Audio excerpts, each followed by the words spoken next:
50 years ago, we pioneered a path to the moon. The trail we blazed cut through the fictions of science and showed us all what was possible. It's very pretty out here. Today, our calling to explore is even greater.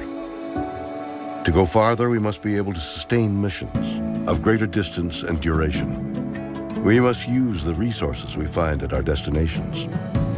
We must overcome radiation, isolation, gravity, and extreme environments like never before.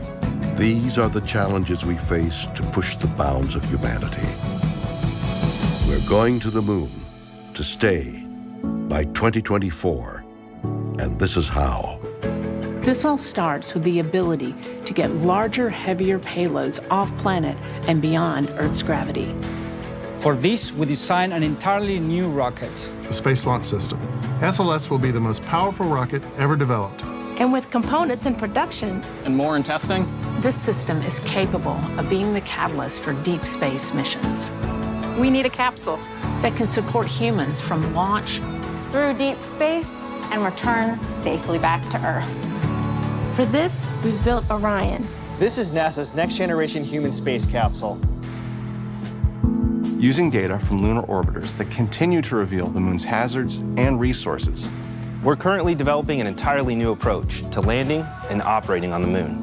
Using our commercial partners to deliver science instruments and robotics to the surface, we are paving the way for human missions in 2024. Our charge is to go quickly and to stay, to press our collective efforts forward with a fervor that will see us return to the moon in a manner that is wholly different than 50 years ago. We want lunar landers that are reusable, that can land anywhere on the lunar surface. The simplest way to do so is to give them a platform in orbit around the moon from which to transition. An orbiting platform to host deep space experiments and be a waypoint for human capsules. We call this lunar outpost Gateway. The beauty of the Gateway is that it can be moved between orbits. It will balance between the Earth and Moon's gravity, in a position that is ideal for launching even deeper space missions. In 2009, we learned that the moon contains millions of tons of water ice.